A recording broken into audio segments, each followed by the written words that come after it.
interessante, pelo menos para mim é interessante. Um dia desses eu fui colocar o meu filho para dormir, né? E ele tem que dormir cedo porque ele agora está na escolinha. E aí ele acorda às 7 horas da manhã para ir para a escolinha e eu também tenho que acordar às 7 horas da manhã para levá-lo à escolinha. Mas um dia desses, na verdade uma noite dessas, a gente foi deitar.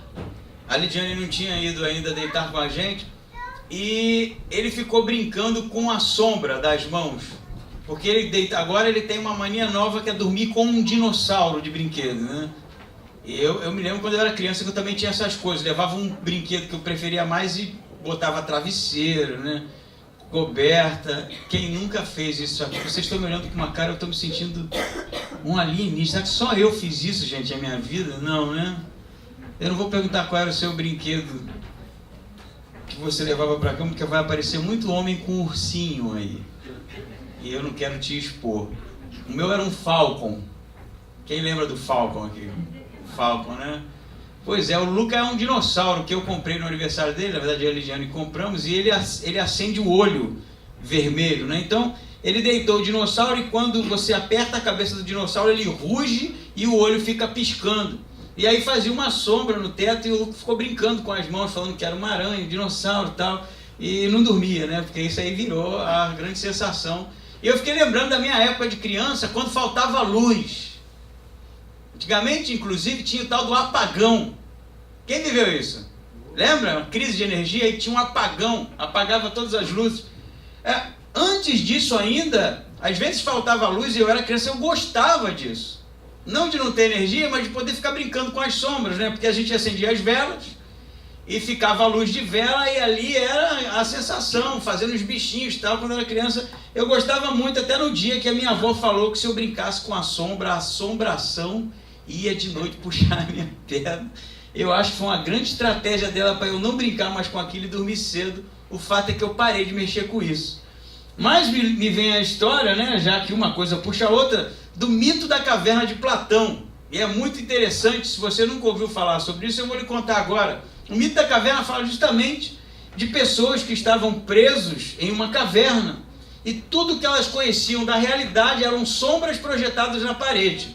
Havia uma fogueira, elas estavam acorrentadas, e elas olhavam para as paredes e as sombras dos seus corpos, a sombra das pedras, as silhuetas que eles viam, para eles era a realidade. Até que um dia, conta Platão, é um mito, isso não aconteceu, mas no mito de Platão, o personagem que foge da caverna é Sócrates, né? E ele sai da caverna e conhece a realidade. Ele consegue fugir, pula um muro que estava lá prendendo-os, e ele então vê que a vida, a realidade, o mundo não era feito só de imagens, como sombras, de silhuetas disformes. Então ele, impressionado com aquilo que a luz pode lhe revelar, ele volta para a caverna para tentar convencer aqueles de que a realidade não era só aquilo.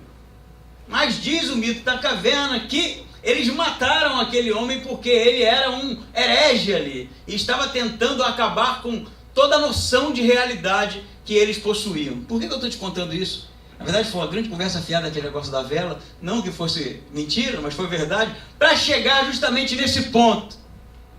A gente está estudando os 7 eu sou em João. E esse momento é o momento em que Jesus vai dizer: eu sou a luz do mundo. Essa expressão, essa frase, essa premissa usada por Jesus no Evangelho de João é cheia, lotada de significado.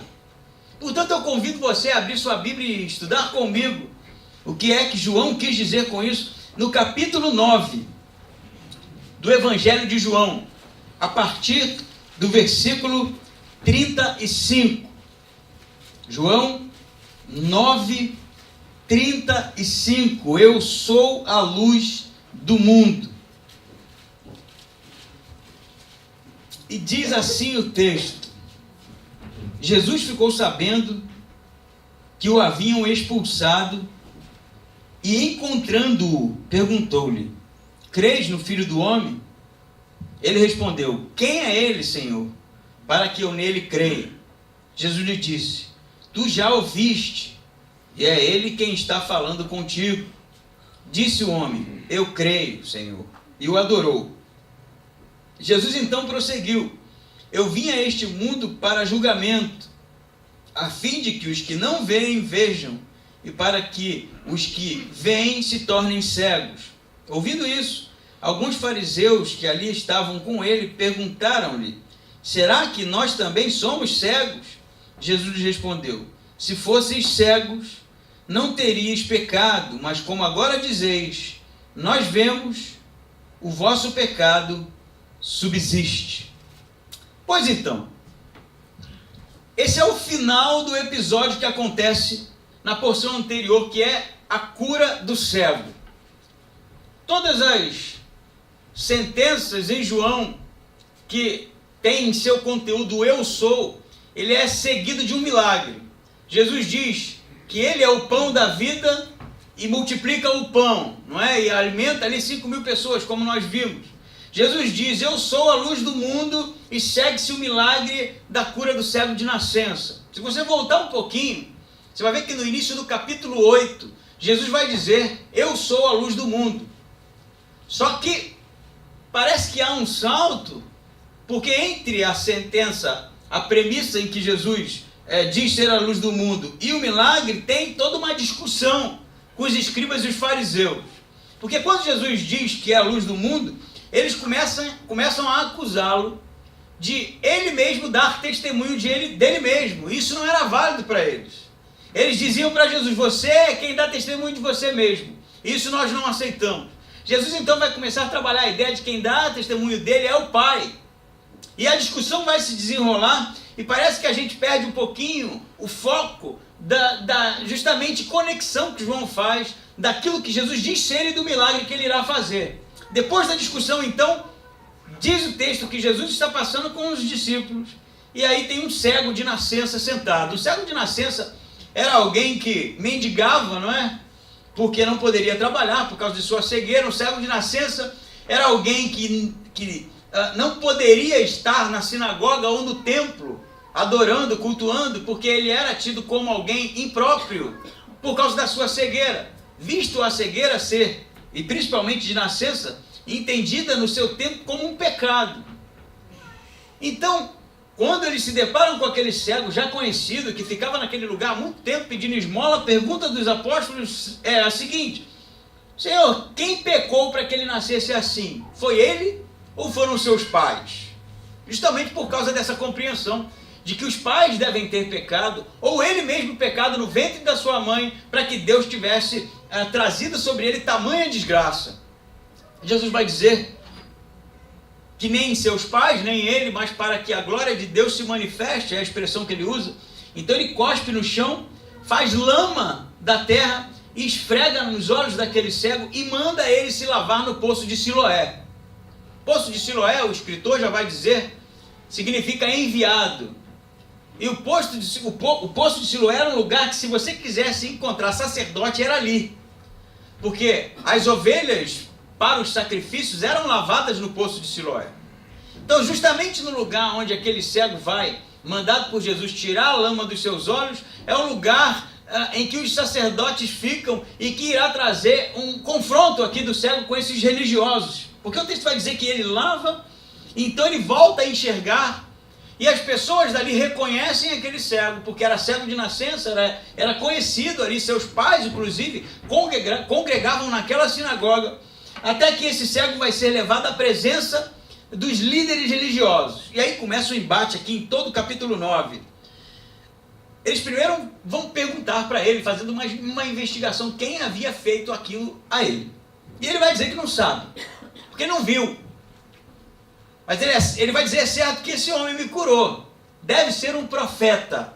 Na teologia, eu diria, diminuta do cego, aquele que curou ele tinha que ser alguém com autoridade, quem sabe um profeta. Mas aqueles homens não satisfeitos, porque João vai dizer para a gente, se você ler a porção anterior, que quem dissesse que Jesus era o Cristo seria expulso daquela sinagoga. Essa já era, na verdade, a regra. Se você disser que Jesus é o Cristo, porque eles sabiam quem era Jesus, sabiam de tudo que estava acontecendo, e havia uma resistência da parte deles, quem disser que Jesus é o Cristo vai ser expulso daqui. E ser expulso da sinagoga não era ser expulso da sinagoga só. Ser expulso da sinagoga era estar, na verdade, no mesmo lugar que o cego, impróprio. Você não poderia ir ao templo, você não poderia congregar na sinagoga, você estava excluído de qualquer movimento religioso. Então, o cego ali, né, conta a sua história, eles não acreditam e começam a questionar se aquele cara era cego de nascença mesmo. E o povo diz, não, todo mundo conhece ele, conhecemos seus pais. Então os pais são chamados. E os pais, com medo, justamente de serem expulsos da sinagoga, quando são questionados sobre o fato do cego ser cego ou não, cego que já não era cego, mas que antes era cego, e se ele era cego de nascença ou não, a resposta dos pais pergunta para ele já é adulto. Porque eles não queriam se comprometer, porque eles sabiam que ele havia toda a vida sido cego, e alguma coisa havia acontecido aqui. Então a discussão continua, e o cego começa a fazer uns questionamentos ali. Como eu disse, na sua minúscula teologia, ele fala, vocês estão querendo saber demais. Será que vocês não querem ser seguidores dele? E aí eles ficam irritados, né? Vai dizer João, e vão dizer para ele que ele é que era um pecador, não eles. E o cego vai dizer, então, bom, se a questão é um pecado, e se um homem em pecado não é alguém que possa ser escutado por Deus, quem é esse homem que me curou então? Porque se Deus ouviu o clamor dele, ele não tem pecados. Ele deve ser alguém da parte de Deus. Engraçado que, na simplicidade do cego, ele dá um nó neles mesmos, porque eles o acusam de ser pecador. E um pecador é alguém que Deus não ouve. Mas o cego fala, mas eu fui curado por alguém. E esse alguém que me curou não deve ser pecador. Deve ser alguém enviado da parte de Deus, porque se tivesse pecado não teria me curado. E aí então, que eles apelam, né, para, quem sabe, a falácia da autoridade aqui, diz, fora daqui você está expulso da nossa sinagoga, porque nós somos seguidores de Moisés e não de nenhum herege que está por aí inventando esse tipo de coisa. E aí começa justamente o texto que nós lemos. O cego é expulso, excluído de lá. É interessante porque ele já não fazia parte de lá, né? Ele era cego. Então ele não congregava lá. E agora, quem sabe, enxergando, poderia iniciar a sua vida religiosa como todos os outros. Mas a única oportunidade que teve foi expulso. Então não serve de novo para estar na sinagoga. E aí diz João que, versículo 35, que Jesus ficou sabendo que o haviam expulsado.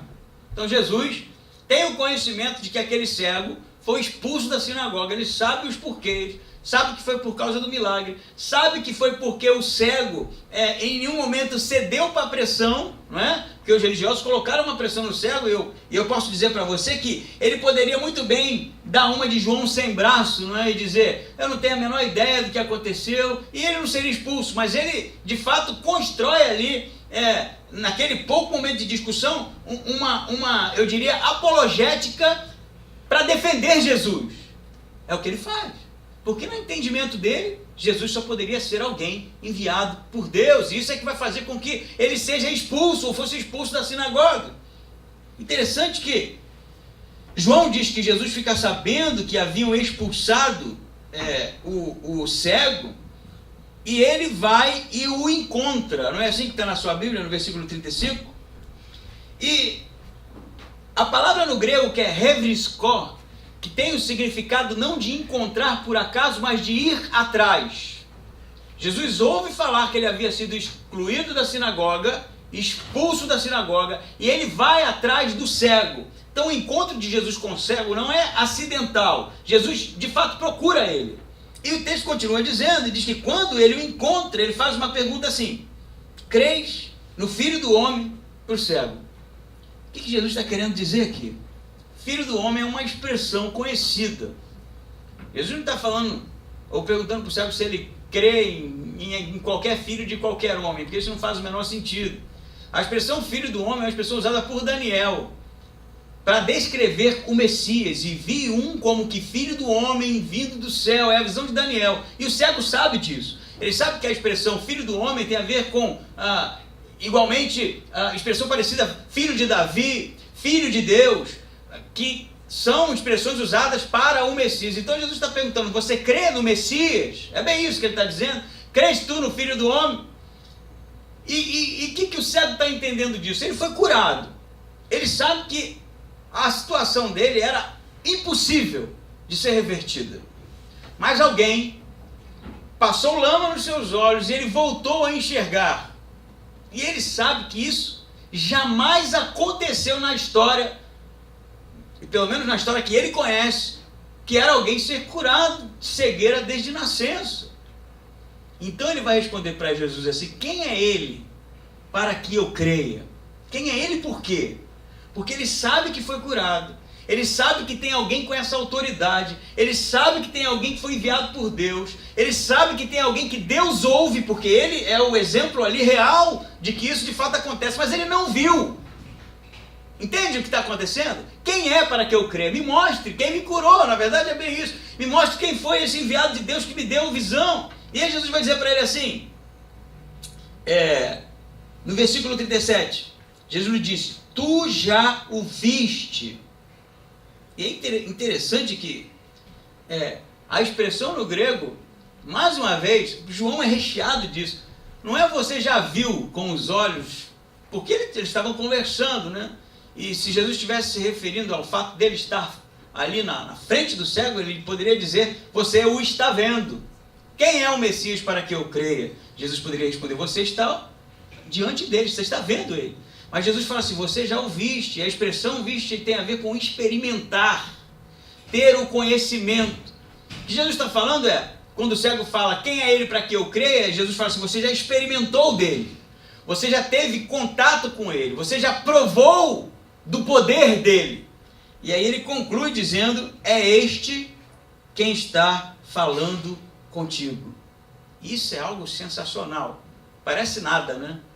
Mas Jesus não havia se revelado a ninguém ainda, a não ser a mulher samaritana. Jesus não havia dito publicamente que era o Messias.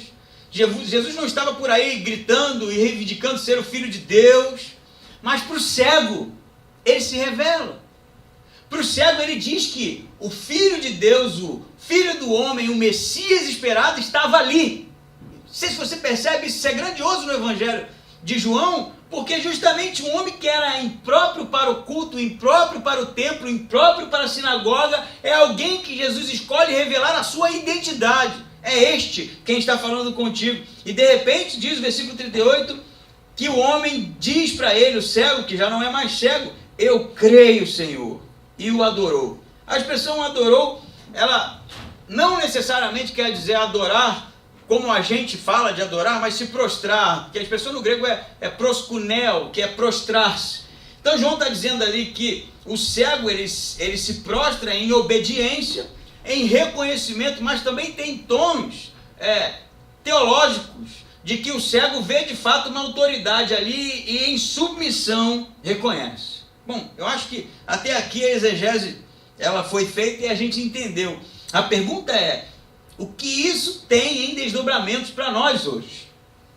Porque se a gente for ver e esmiuçar o texto, o motivo de Jesus ter procurado ele foi porque ele havia sido expulso, correto?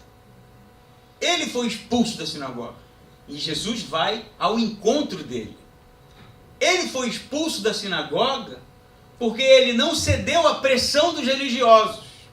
Ele poderia muito bem, como eu falei, estar enxergando, já está no lucro, está na vantagem. E quando foi ali pressionado a dizer o que havia acontecido com ele, ele poderia, jogar com hipótese. Ele falou assim, eu não tenho a menor ideia, eu estou enxergando, para mim é o suficiente, não sei quem é. Mas ele faz uma defesa de Jesus, porque no seu entendimento, esse que o curou era alguém de Deus. Então o rompimento dele com, eu diria, a estrutura religiosa do seu tempo, o rompimento dele com aquilo que poderia ser o seu aprisionamento, em se tratando de conhecimento de Deus, é justamente aquilo que faz com que Jesus vá ao encontro dele. Jesus vai ao encontro daquele que foi expulso, Jesus vai ao encontro daquele que foi rechaçado, Jesus vai ao encontro daquele que foi retirado do grupo, daqueles que eram santos, puros, não é? E daqueles que eram próprios para a adoração, e diz de fato quem ele é. Outro ponto interessante é que ele vai expulso da sinagoga porque ele defende Jesus como sendo alguém enviado de Deus, e há um desejo dele ardente, eu posso dizer, de saber quem o curou. Quem é ele, Senhor? Para que eu creia. Não há no cego resquício no texto de dúvida sobre a autoridade desse que o curou da parte de Deus. Ele quer saber. Ele não sabe ainda.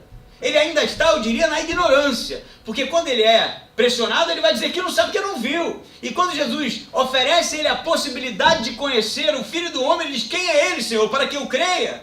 Ele não diz quem é ele para que eu o conheça. Ele não diz quem é ele para que eu, quem sabe, possa fazer-lhe algumas perguntas para ver se é isso mesmo. Ele já está decidido a crer. Então, meu amigo, eu sou a luz do mundo, tem tudo a ver com isso. Eu sou a luz do mundo, tem a ver com trazer conhecimento da verdade. Eu sou a luz do mundo, tem a ver com tirar-nos, eu diria, da ignorância de quem é Deus. Mas ser a luz do mundo tem a ver com dar-nos condições para rompermos com todas as estruturas religiosas que nos aprisionam. E é isso que está acontecendo com esse cego. Ele poderia ser só mais um curado. Vá, tua fé te curou, né? Mas não é isso que está acontecendo aqui. E eu poderia dizer para você que às vezes a gente se encontra como no mito da caverna de Platão. A gente tem os elementos, sabe? Pô, os caras eram doutores da lei. Eles estavam de frente de um milagre inquestionável. Era cego de nascença, todos conheciam. O milagre estava ali. Eles estavam de frente da evidência, não tinha como negar aquilo. Mas aquilo que eles defendiam era, na verdade, um modelo ultrapassado de um conhecimento falso que a religião, no fato, em Israel e de fato hoje, causa a nós. E quando eu falo religião, eu estou falando de ser religioso. Ser religioso é um problema, porque o ser religioso, ele é sinônimo de cegueira espiritual.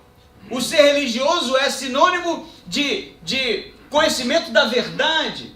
E o ser religioso, é o que eu vou dizer para você, acho mais forte nesse primeiro momento, é não conseguir lidar com o divino. Porque a religião não consegue lidar com isso, embora pareça. Sabia disso?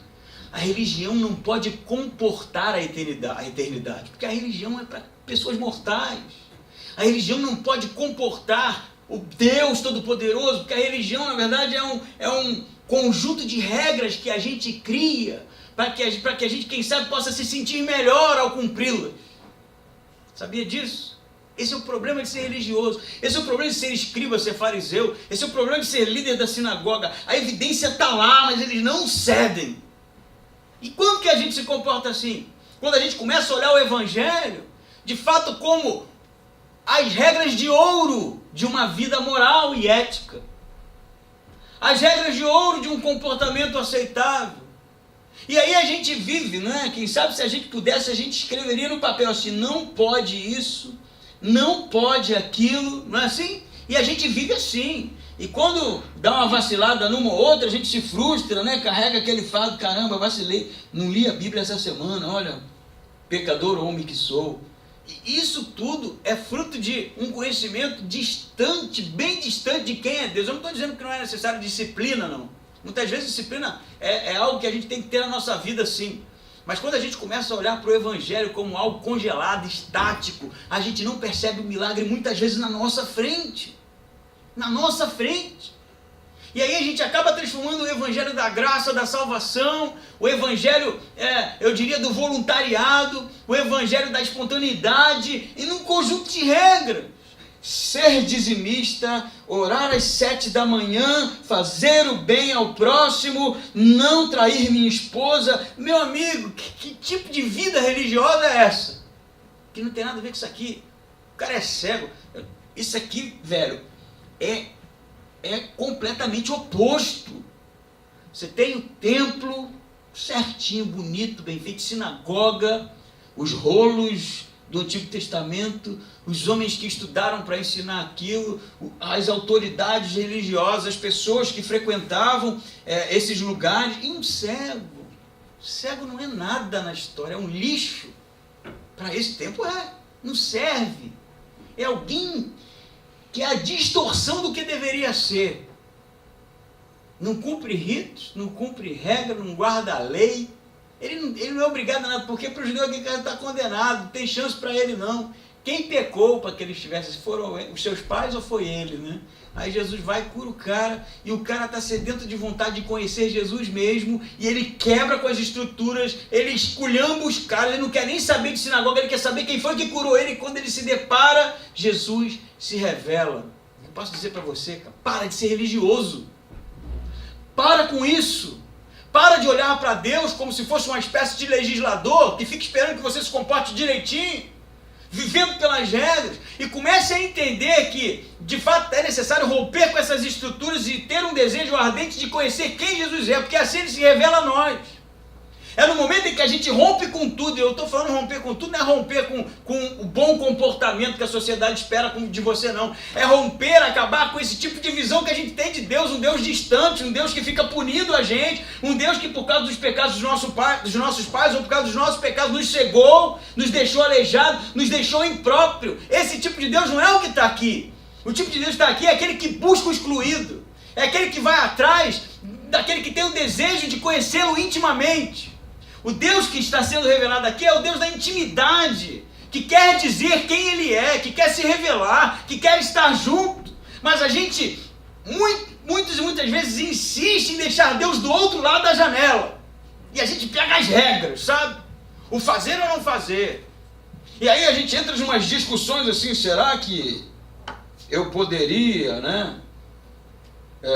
Dizimar menos de 10%, porque a Bíblia, né? A gente entra nessa, né?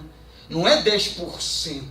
A gente quer o livro da regra. É quantos por cento, pastor? Quantas vezes eu posso receber um tapa na cara sem antes devolver, não é? São quantas vezes? Eu acho que eu já estou nessa conta, podendo já devolver um dia deixa, né? A gente quer a regra do negócio, cara. Não tem nada a ver. Porque o que Deus está esperando da gente é que a gente esteja sedento por conhecê-lo. E aí quando a gente se aproxima mesmo com esse desejo incessante, quem é Ele para que eu creia?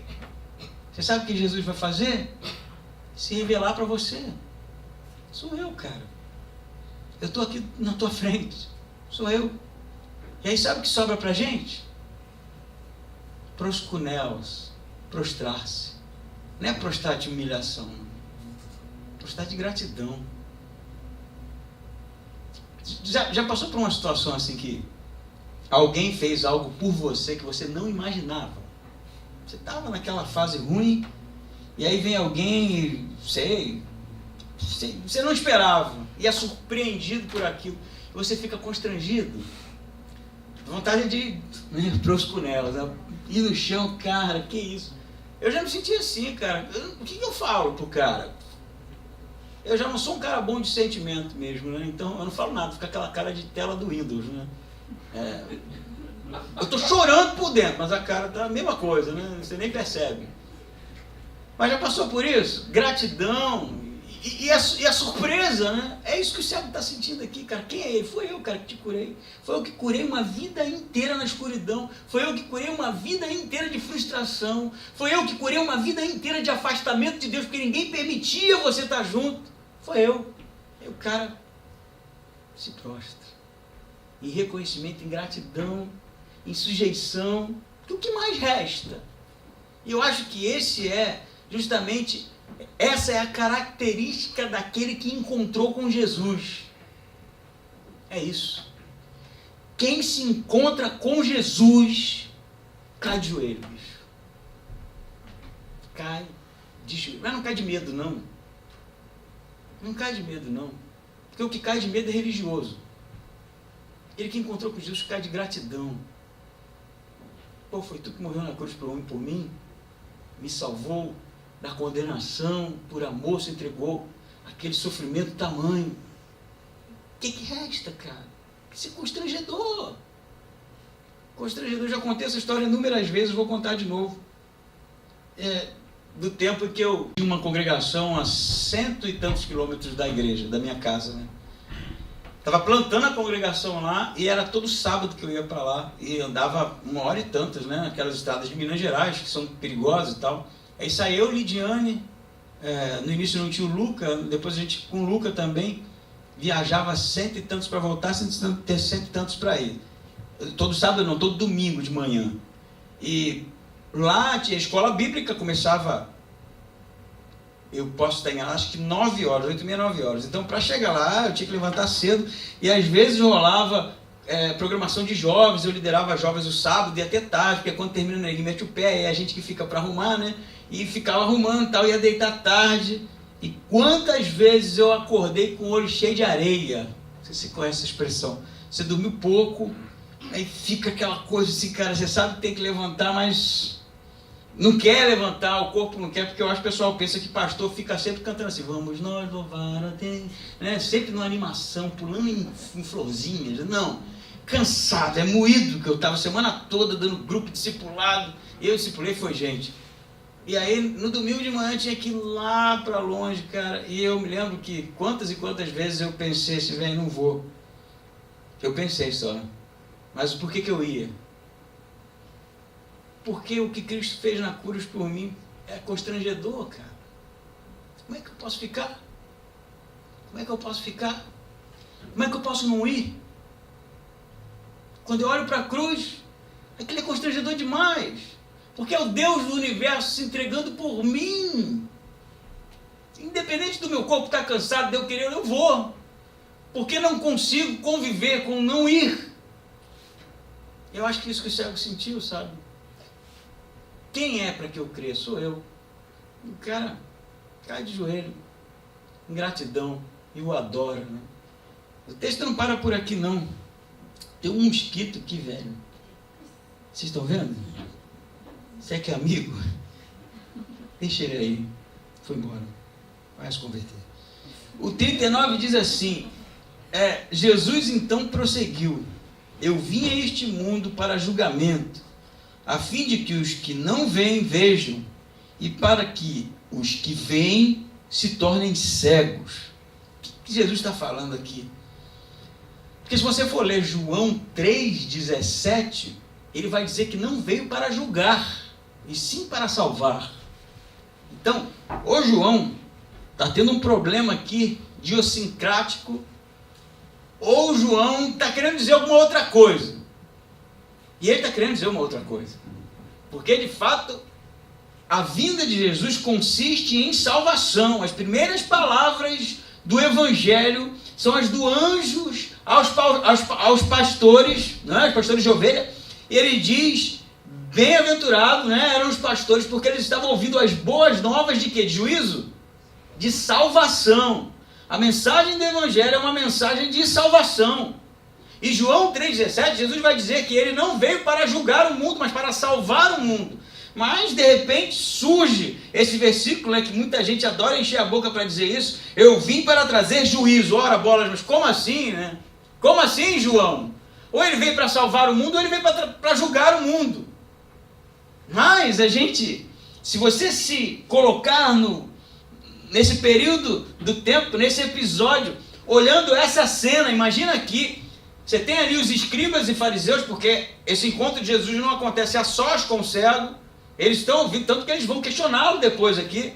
Está lá os doutores da lei, né, que ficavam olhando Jesus todo o tempo para reprová-lo ou pegá-lo em alguma pegadinha, e de repente Jesus se encontra com um cego, ninguém ouve muito bem a conversa, mas vê lá um cego de joelho lá diante de Jesus. Essa é a cena, eles estão olhando. E aí Jesus de repente diz assim em voz alta, não mais para o cego, eu vim para julgar o mundo. Por que ele está dizendo isso?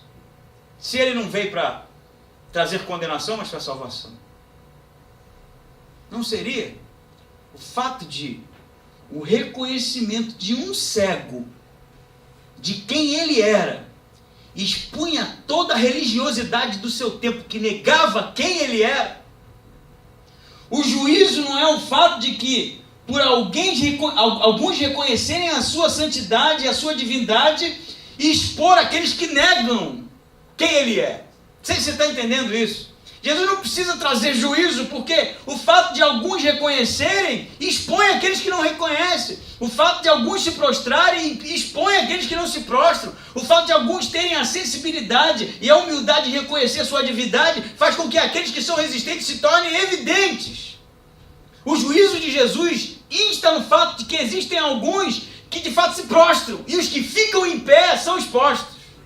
Sabe aquela situação assim? Eu já usei esse exemplo algumas vezes em discipulado, porque é fácil de falar de santidade quando a gente usa o branco, né? A Bíblia fala do branco, né? Mas você tem uma camisa branca, é a única branca que você tem. Já tem um tempo que você comprou, mas na sua cabeça ela é brancona, né? Aí você põe ela. Hoje eu vou com a camiseta branca, né? Antigamente eu comprava a camiseta da Hering, quando a Hering custava R$7. Depois que foi para a novela lá e o Matou usou, aí eu parei de usar a camisa da Hering, porque já não dava mais, era muito caro. O pastor não usa esse tipo de coisa, né? E aí você põe a camisa branca, a sua Hering lá, que você comprou em 1982, você acha que ainda é branca, e sai com ela. Só que você chega num lugar, tem um cara com uma novinha, da Hering. Aí a tua já não é branca mais, é amarela. Tu olha, a do cara, velho, mostra que a tua tá batidaça, né? Quando você botava ela perto da azul, da preta, da roxa, ela era brancona, né? Linda, branca, olha que camisa branca, maravilhosa, perfeitamente branca, né? Só que quando chega o cara com a branca nova, a tua o quê? Pô, velho, é creme. Tipo essa aqui, né? Ficou creme. Por quê? A alvura daquela camisa branca expõe a amarelidade da sua. Tá entendendo o argumento aqui? A metáfora da camisa da Hering. Estou fazendo propaganda da camisa da Hering, não, mas pode ser Sulfabril também, se você quiser. O que Jesus está dizendo é que o julgamento estava no fato de que um cego era alguém que, cara, não era nada, não tinha nenhum tipo de reconhecimento, reconheceu quem ele era. E os doutores em divindade, aqueles que viram o milagre, que presenciaram todo o acontecido, continuavam resistentes e de pé. Aí Jesus olha para o cego e vai dizer assim, ó, eu vim para trazer juízo. Em outros momentos ele vai dizer, eu vim para separar o pai da mãe, o filho da filha, o sobrinho da sobrinha, e assim sucessivamente. Por que ele vê? Ele gosta disso? De separar? Não, porque alguns vão se posicionar. E quando uns se posicionam, evidencia que outros não se posicionam. Quando uns se entregam, evidencia aqueles que não se entregam. Quando uns de fato se prostram, se sujeitam a Cristo, evidencia aqueles que não se sujeitam. É isso que está acontecendo. E eu vou lhe dizer, o grande apontamento que isso tem é que o cego está aos pontos religiosos. E para a gente? Se você tem uma igreja que meia dúzia está ali colocando a vida à disposição de Deus, desejoso de ser usado por Deus, o que você acha que está acontecendo contigo? Que não está. O que você acha? Chega o dia das mães, eu, mais 2 irmãos, né? Eu do meio, o mais velho, 4 anos mais velho que eu, mais novo, 2 anos mais velho que eu, todos crianças ainda. Mais novo, né? Eu falei o quê? Mais velho? Pois é. É mais novo mesmo, não é mais velho. Porque ele parece muito mais velho que eu. Vocês esperaram molhar o bico, né? Mas estávamos lá, dia das mães. Aí, criança, né, velho? Não tem dinheiro pra nada. Eu fui lá num local que tinha umas pedras. Eu me lembro disso. Eram umas pedras que você... eu não sei se era calcário, não sei que material que era, mas elas, se você ficasse lixando, elas se desfaziam, tomavam forma fácil. Eu já tinha brincado naquele negócio lá. Aí eu fui lá e fiz um coração com a pedra. Passei, não era difícil não, precisa ser um escultor para fazer.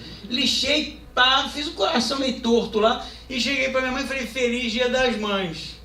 Ah, que lindo, né? Cara, todos os outros 2 fizeram o quê? Se viraram, velho, para arrumar um presente para minha mãe, porque eu dei, como é que eles vão ficar sem dar, né? Então, e sabe o que aconteceu, né? Um fez um coração parecido, outro, eu nem me lembro o que eles se viraram, mas se ninguém tivesse dado nada, não tinha problema, velho. Eu acho que minha mãe não ia ficar chateada, era criança, e ela, pô, eu entendia que amor não faltava, mas quando um fez, agora a parada mudou. Porque eles poderiam ficar ouvindo o ano inteiro, só o Josi me deu presente do Dia das Mães, né? O ano todo ia fazer, só o Josi. O bife maior de quem? Só o Josi me deu presente. Ah, mãe, me dá 10 real aí pra eu comprar. Eu vou dar pro Josi, porque ele me deu. Sabe como é que é, né, velho? E aí os caras se viraram. Acho que a ideia é a mesma. Se você tem alguém que está reconhecendo quem Jesus é, e reconhecer é se sujeitar, é se colocar à disposição, é se lançar em adoração, é se lançar para qualquer lugar, ou seja lá para onde for que Deus te mande. E Ele adora isso, usar pessoas, né? Faz com o quê? Com aqueles que são resistentes e são inúteis espirituais. Expõe. Se nós fôssemos uma igreja 100% gelada, tá bom, velho. Que aqui ninguém expõe ninguém, tá todo mundo nivelado. Mas se um se lançar, velho, bagunça tudo. Bagunça tudo. Então, duas alternativas para você. Reze, não ore não. Reze para que esse cara não se levante nunca. Aí viva a sua vida do jeito que você quiser. Ou reze para fazer parte disso. Aí não reze não, ore. Porque são esses que fazem parte do reino de Deus. Por isso que ele veio para trazer julgamento. Eu olho e vislumbro o último dia, o dia do julgamento. Não é Jesus mandando para o inferno. É fazendo o que ele falou que vai fazer. Vinde benditos. E quem que não veio, ficou. E nós, né? Porque essa igreja fala, e nós? Apartai-vos de mim, não vos conheço. Porque não tinha intimidade. Ele não conhecia porque não tinha intimidade, porque não tinha reconhecimento, porque não tinha o se sujeitar, o lançar, o reconhecer quem ele é. E ficou. Não é isso? Eu não estou querendo te botar medo, não. Estou querendo te encher de gratidão e reconhecimento de quem ele é. E fazer aquilo que tem que ser feito, que é, diante de tamanha beleza, abrir um sorriso de orelha a orelha. O texto continua e no 40, quando eles ouvem que Jesus diz isso, né? Que veio ao mundo para julgamento, porque ele fala, né? Para que os que veem não vejam e os que não veem vejam. Ele está falando do cego, mas ele também está usando a expressão de Isaías, porque ele veio para dar vista aos cegos. E Isaías vai dizer justamente essa expressão, para que os que não veem não vejam e não creiam. Tem um probleminha de tradução aí, vai depender da versão que você pegar. E os que não veem, vejam e creiam, não é? Essa é a expressão de Isaías. É isso que está acontecendo aqui. E Jesus está usando o texto de Isaías para dizer para aqueles caras que eles eram cegos. Os cegos de Isaías, Jesus está dizendo aqui, são aqueles que não o reconhecem. Aí eles vão ouvir aquilo, eles entendem, eles são mestres naquela matéria, vão dizer assim, ouvindo isso, alguns fariseus que ali estavam com ele perguntaram, será que nós também somos cegos? Eles não estão perguntando querendo uma resposta. Como se diz pra gente, a gente está vacilando. Ele está falando assim, Jesus está falando assim, Jesus está usando o texto de Isaías para dizer que aqueles que não reconhecem quem ele é são cegos. E aqueles que reconhecem enxergam. Quem reconheceu? O cego. E ele falou, você está falando da gente? É isso que eles estão dizendo. Nós somos cegos de Isaías, é isso que você está dizendo. Aí Jesus diz o seguinte, Jesus lhe respondeu, 41, se fosseis cegos, não terias pecado. Mas como agora dizeis, nós vemos, o vosso pecado permanece. Entenderam aqui? Se vocês fossem cegos, vocês não teriam pecado. Mas como agora dizeis, nós vemos, o pecado de vocês permanece. Por quê? Se vocês fossem cegos, vocês não teriam pecado. Será que o cego não peca, né? Claro que peca, né? Pecar não é uma questão de ver ou não ver, não é? Então, o que Jesus está dizendo? Vocês dizem que veem. Por isso o pecado de vocês continua. Porque se vocês fossem cegos, vocês veriam. E ali está a cena, o cego prostrado. E se vocês fossem cegos e vissem o milagre, creriam. Mas como vocês dizem que veio, mas são incrédulos, o pecado de vocês continua.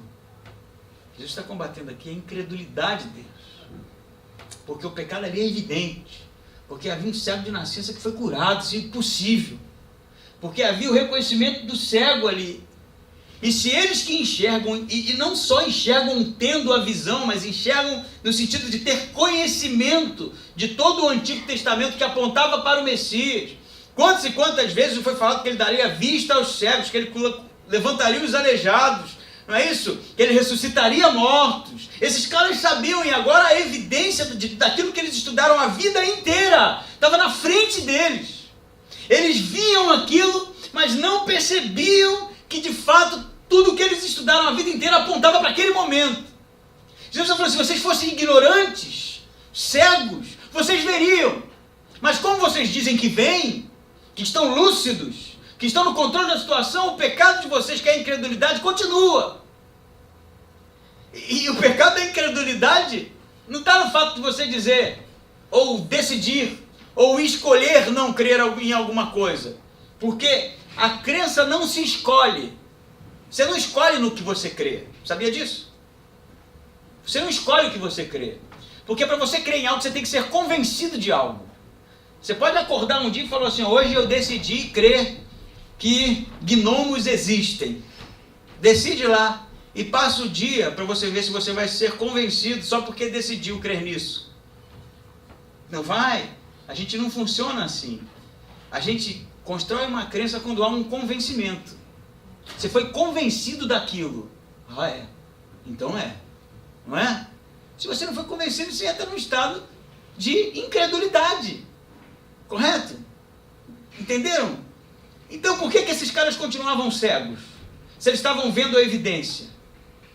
Por que esses caras continuavam resistentes a Jesus? Se o cego de nascença está ali, se aleijados vão andar, por que eles continuavam cegos e não reconheciam a divindade de Jesus diante de tantas e tantas evidências que convenceria qualquer um de que ele era o Messias? Me diz você. Orgulho, velho. Orgulho estava na cara. Eles estavam vendo. Orgulho puro. Eles eram os doutores da lei. Eles eram os caras que ensinavam. Eles eram as autoridades e não iriam admitir que um homem como aquele lá, que não tem nada a ver com o nosso negócio aqui, com o nosso sistema, não é? Venha num sábado, não é isso? Porque era sábado, o dia que Jesus... E cure no sábado. Pô, cure no sábado. Não pode curar no sábado, velho. Pô, mas o cara é cego de nascença, não interessa. Sábado está proibido. Você pode ressuscitar Lázaro. Não, ressuscitei também. Tá, mas não interessa, velho. É sábado, não pode. Isso é orgulho, velho. A cegueira espiritual é orgulho. Você lembra o texto da saída do povo do Egito? Deus mandou praga, Moisés falava, acontecia. O faraó estava lá vendo aquele cinema, não é? Aquele filme acontecendo na história do seu reino, um negócio diluindo-se. Paulo vai dizer que Deus endureceu o coração do faraó. Sabe por quê? O cara era orgulhoso, estava vendo Deus agindo, perdeu um filho, ele até cede, né? Leva um monte de quizumbeiro daqui que eu não quero mais. Mas de repente o cara, não vai, cara, eu vou, aí morre todo mundo lá, embaixo da... Orgulho, cara. O problema dos orgulhosos, daqueles que não reconhecem Deus, você pode até admitir que Deus existe, que Jesus é isso e aquilo. Eu estou falando de se sujeitar, é que vai chegar um momento de tanta dureza, de tanto orgulho, de tanta vaidade da gente, que Deus lhe cega. E aí você não vê mais mesmo não, ele que não quer mais. Ele que não quer mais. Porque se extrapola o limite, sabe, é do aceitável. A evidência está aí, bicho. Já viu gente que você discute, né? E aí você já mostrou... Cara, aqui 2 mais 2 é 4, velho. Estou te mostrando, não tem outro jeito, né? Você pode dizer o que você quiser, mas eu não acredito. Pô, não tem 2 e 2 é 4, não tem pra onde ir. Não, mas não interessa, né? Ou então briga de casal, né? Mas amor, olha que sanguinho, isso aqui, ela. O que foi? Não sei. Mas não cede, bicho, o queixo tá duro, né, cara? Mas olha, vou lhe mostrar de novo, Zaguedan. Vou dormir no sofá hoje. Pô, mas está mais que evidente ali. Por que a gente não reconhece? Orgulho. O homem é assim. Olha para o céu, olha para a complexidade da vida, olha para as evidências de inteligência na natureza, na criação, olha para a morte e ressurreição de Cristo, mas a gente é orgulhoso e não cede, somos nós os cegos. Esse é o problema. O problema disso é que, por causa da cegueira de vocês, permanece o vosso pecado. Incrédulos. Você sabe que você pode estar numa igreja, fazendo parte de uma congregação, cumprindo com todos os rituais que a religiosidade lhe obriga, sendo um cético, um descrente, um incrédulo. Porque quando você decide por não se lançar, é porque você duvida da provisão de Deus. Quando você decide não abrir mão, é porque você duvida que Deus pode sustentar. Quando você resiste em de uma vez por todas se prostrar diante dele e entregá-lo tudo, é porque você tem dúvidas, você é incrédulo, você é cético. E aí Jesus vira um amuleto, que a gente dá uma coçadinha de vez em quando para ver se ele resolve algumas coisas para a gente. E é isso que ele está combatendo. Ou a gente faz parte do grupo dos cegos que foram curados e reconheceram a sua glória e se prostraram, ou a gente vai viver a vida inteira perguntando: somos nós esses cegos? E aí Jesus vai dizer para você: por causa da sua cegueira, o seu pecado permanece. Incredulidade. Meu desafio a você, e o desafio do texto é fazer esse tipo de indagação que o cego faz. Quem é ele para que eu creia? Quem é ele? Porque no dia que você perguntar isso de todo o coração, ele se revela a você. Ele purifica de todos os pecados e salva a sua vida, te transformando em nova criatura. Amém? Vamos ficar em pé e orar?